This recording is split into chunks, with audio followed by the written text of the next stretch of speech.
जय शंकर की। आपको पता है द्रोणाचार्य ने एकलव्य का अंगूठा क्यों लिया? गुरु दक्षिणा में उन्होंने अंगूठा मांगा, इसके पीछे का क्या रहस्य था आज मैं आपको बताऊंगा। अंगूठे के अंदर बहुत सारी मंत्र शक्तियों का संयोग रहता है। बिना अंगूठे के प्रयोग से मंत्र शक्ति नहीं निकल सकती, अर्थात कोई भी दैविक कार्य बिना अंगूठे के हो ही नहीं सकता। क्यों? क्योंकि ये मणिपूर्ण चक्र का प्रतीक है, अर्थात मणिपूर्ण चक्र के जितने भी बीज होते हैं वो इस अंगूठे में मौजूद रहते हैं। अगर ये अंगूठा ना हो तो इसकी नाड़ी यहाँ से कट जाएगी और जो हमें लाभ मिलना होगा मंत्रों की शक्ति का, वो लाभ नहीं मिलेगा। मन से हम भले से उसका उपयोग कर सकें, लेकिन बिना अंगूठे का हम प्रयोग नहीं कर सकते। एकलव्य का अंगूठा लेने का महत्वपूर्ण कारण ये था कि एकलव्य बहुत सी मंत्र शक्तियों के जागृत कर चुका था और उन मंत्र शक्तियों से वो महाभारत में विध्वंस मचा सकता था, अर्थात किसी भी बाण पे अपनी मंत्र शक्ति का प्रयोग करके उन चीज़ों को तहस नहस कर सकता था। सामने उसको जो भी आता उसको वो नष्ट कर देता। इतनी शक्ति एकलव्य के अंदर आ चुकी थी, केवल एक गुरु पूजा से, अर्थात गुरु के प्रति समर्पण से उसे इतनी शक्ति, ऐसा मार्गदर्शन उसे मिला, उसकी आत्मशक्ति से मिला और गुरु की विशेष कृपा से मिला। एकलव्य अपने आप में बहुत अद्भुत था। वो इतना पारंगत हो चुका था कि उसने बिना अंगूठे के भी तीर चलाना सीख लिया था, लेकिन मंत्रों का उपयोग उससे फिर भी नहीं हुआ। अर्थात जब कभी भी आपने कभी देखा होगा, महाभारत अगर देखी हो, अगर रामायण अगर देखी हो, तो इस तरीके से करके स्मरण करते हैं तो ये मुद्रा होती है, इस तरीके से ये मुद्रा होती है जिसमें अंगुष्ठ लगाते हैं, तीर को इसको बीच में रखते हैं, इसके यहाँ से ऑरा निकलता है, विशेष तौर पे यहाँ से इतना ऑरा निकलता है जो मंत्रों को जागृत करके तीर के प्रथम छोर पे जाकर के लग जाता है, जिससे तीर मंत्र शक्ति में अभिभूत होकर के जिस संकल्प के साथ छोड़ा जाता है वो संकल्प को पूर्ण किए बिना वो लौट नहीं सकता, अर्थात पूरा विध्वंस मचाकर ही वो नष्ट हो जाता है। तो एकलव्य का अंगूठा लेने का महत्वपूर्ण कारण ये था, द्रोणाचार्य को ये पता था कि बहुत सी मंत्र शक्तियों का जागरण कर चुका है और आगे चल करके ये कौरवों का साथ ही देगा, अर्थात उन्हें ये भी पता था कि इन पांडवों में कौरवों में भविष्य में युद्ध होगा, तो इसलिए उन्होंने अंगूठा उसका ले लिया, गुरु दक्षिणा के रूप में अंगूठा ले लिया। लेकिन इसके बावजूद भी एकलव्य ने भीलों के साथ मिलकर के आक्रमण भी किया था, और ये तो खैर अलग विषय है। कुल मिलाकर के बात करता हूँ अंगूठे, क्योंकि अंगूठा एक विशेष ऐसी चीज़ है, एक ऐसी नाड़ी है, गंधारी, शंखनी और हमारी आकाश नाड़ी का प्रतीक भी है। तीनों चारों पांचों नाड़ी हमारे पांचों तत्वों का सिस्टम यहाँ से जुड़ा होता है, अर्थात इसका जुड़ाव है और आप बिना अंगूठे के कोई भी कार्य नहीं कर सकते, ये भी पता है, क्योंकि अंगूठा एक अपने आप में बहुत महत्वपूर्ण है। अगर हम स्थूल शरीर की बात करें तो ये भी अपने आप में एक बहुत महत्वपूर्ण कार्य में आता है। तो अंगुष्ठ का प्रयोग आध्यात्मिक कार्यों में बहुत महत्वपूर्ण माना गया है, इसलिए हम इस तरीके से तिलक करते हैं। ताकि इस तरीके से तिलक करने का अर्थात हमारा ये रहता है कि हमारा इस अंगूठे का ऑरा हमारे मूलाधार चक्र से लेकर के और हमारे आज्ञा चक्र और सहस्त्रार चक्र तक पहुंच सके, जिससे हमारे जो सातों चक्र हैं, जो हमारे पांचों तत्व हैं, जो हमारे पांचों प्राण हैं, वो ठीक प्रकार से कार्य कर सके और शांत हो सके और हमें एक सकारात्मक बुद्धि प्रदान कर सके। दोनों ही बुद्धियाँ अत्यंत आवश्यक हैं, चाहे वो सकारात्मक हो चाहे वो नकारात्मक हो। अगर हम कहें कि हमें नकारात्मक नहीं चाहिए तो हमें दोनों ही चाहिए, सकारात्मक भी चाहिए होगी और नकारात्मक भी चाहिए होगी, क्योंकि इन दोनों के संतुलन से ही हमारा जीवन चलेगा। अब हम बात करते हैं अंगुष्ठ की। अंगुष्ठ की तो बात हम कर ही रहे थे। अब अंगुष्ठ का कोई भी योग में मुद्रा होती है वो बिना इस अंगुष्ठ के पूर्ण नहीं मानी जाती है, अर्थात इसका सहयोग बहुत महत्वपूर्ण रहता है। चाहे वो सूर्य मुद्रा हो, चाहे वो अपान मुद्रा हो, समान मुद्रा हो, चाहे वो अष्टपायु मुद्रा हो, कोई भी मुद्रा हो, बिना इस अंगुष्ठ के प्रयोग में नहीं लाई जाती है। अर्थात बिना अंगुष्ठ के कोई भी मुद्रा नहीं की जाएगी।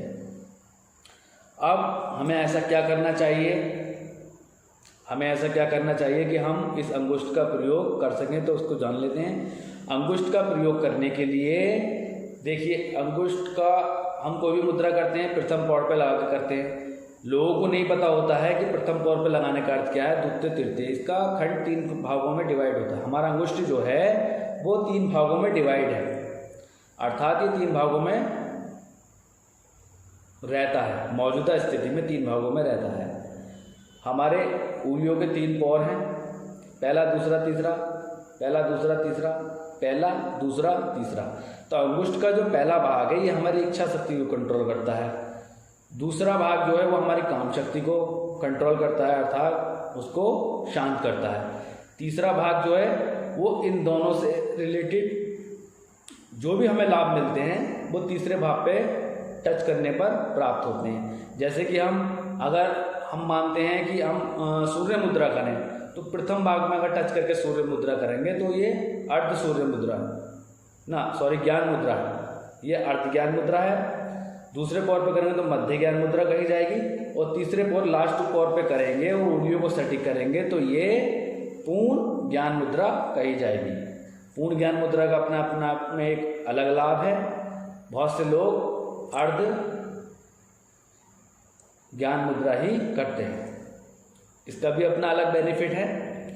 तो पहला पौर, अंगुष्ठ का पहला पौर हमारी इच्छा शक्ति को कंट्रोल करता है, दूसरा पौर हमारी काम शक्ति को कंट्रोल करता है, तीसरा पौर अगर हम तीसरे पौर पे लगा करके ध्यान करते हैं, कोई भी मुद्रा करते हैं तीसरे पौर पे लगा करके, तो ये हमारी इच्छा शक्ति, काम शक्ति, इन दोनों से संबंधित जितनी भी समस्याएं होती हैं उनको कंट्रोल करके शांत करता है। तीसरे पौर पे लगाने का अर्थ ये है कि कोई भी मुद्रा हम इस तीसरे पौर पे लगाते हैं तो महापूर्ण मुद्रा कही जाएगी।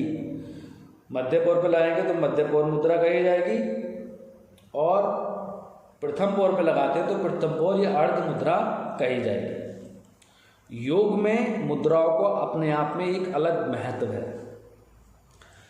इतना महत्व है कि बिना मुद्राओं के योग कभी सफल नहीं हो सकता, क्योंकि योग के अंदर मुद्राओं का ही बहुत बड़ा महत्व है। वो क्यों है?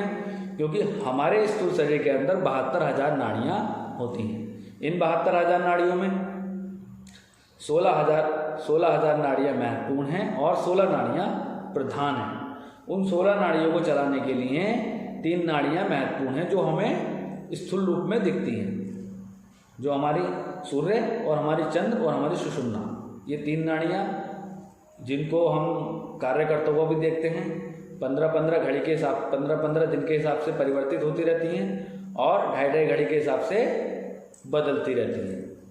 जिसमें से सुषुम्ना नाड़ी है वो एक अपने आप में अलग कार्य करती है। उसका काम यह है कि इसको कार्य इसको देना है, फिर इससे कार्य लेकर के इसको देना है, इससे कार्य लेकर के इसको देना है। उसका काम केवल इतना ही रहता है। अर्थात सूर्य जब ज़्यादा थक जाता है, सूर्य नाड़ी जब ज़्यादा थक जाती है तो उससे काम लेकर के चंद्र नाड़ी को दे दिया जाता है। चंद्र नाड़ी जब ज़्यादा थक जाती है तो चंद्र नाड़ी से लेकर के सूर्य नाड़ी को काम दे दिया जाता है। तो उसका काम केवल इतना रहता है कि परिवर्तित करना। इससे वो माध्य है, बीज माध्य है, वो परिवर्तित करती रहती है। अब योग जो है, योग के अंदर नाड़ियों का अपने आप में एक अलग महत्व है। नाड़ियाँ जो है बिना योग के सिद्ध नहीं होती हैं और योग बिना मुद्राओं के सिद्ध नहीं होता है। तो योग जब कोई मुद्रा आप करते हो तो विशेष तौर पर हमारे जो प्राण हैं वो सक्रिय रहते हैं, हमारे जो नाड़ियाँ हैं वो सक्रिय हो जाती हैं और जिस उद्देश्य से हम पूर्ण करते हैं वो उद्देश्य पूर्ण हो जाता है। अर्थात हमारे तत्व शांत होने लगते हैं, हमारे चक्र शांत होने लगते हैं और जागृत होने लगते हैं। हमारा जो स्थूल शरीर है वो बहुत बड़ा है, बहुत ज़्यादा विशाल है। इसको समझने के लिए कई जन्म भी कम पड़ जाते हैं और साथ में कोई दैविक कृपा अगर आप पर हो जाए, कोई गुरु की कृपा अगर आप पे हो जाए तो आप भले ही इस शरीर को जान लें, इस ब्रह्मांड को जान लें, तो ये अपने आप में एक अलग बात होगी, एक अलग वरदान होगा। बहुत से लोग जन्मजात वरदान लेकर के आते हैं। तो हम बात करते हैं मुद्रा की, तो बिना मुद्रा के जो है, बिना इस दृष्टि के कोई भी मुद्रा सफल नहीं होती है। अब द्रोणाचार्य से संबंधित कोई भी अगर हम बात करें तो द्रोणाचार्य का जीवन चरित्र आप पहले पढ़िए, पढ़ने के बाद में आप देखिए कि उन्होंने अपने जीवन काल में क्या क्या किया। एकलव्य जैसे बहुत से विद्यार्थी उनके जीवन काल में मौजूदा स्थिति में रहे हैं उस समय, लेकिन एकलव्य अपने आप में एक ऐसी शक्ति थी कि जिसने बिना गुरु के, केवल गुरु की प्रतिमा के आधार पर, गुरु की तस्वीर, उसकी मूर्ति के आधार पर इतना ज्ञान अर्जित कर लिया कि उस ज्ञान की अगर तुलना द्रोणाचार्य के अपने खुद के ज्ञान से करी जाए तो वो एक सुई की नोक के बराबर वो ज्ञान रहेगा। इतना ज्ञान उन्होंने अर्जुन को भी नहीं दे पाया था उस समय पर, जितना ज्ञान एकलव्य को उस समय पर हो गया था, केवल एक गुरु की निष्ठा और समर्पण के आधार पर।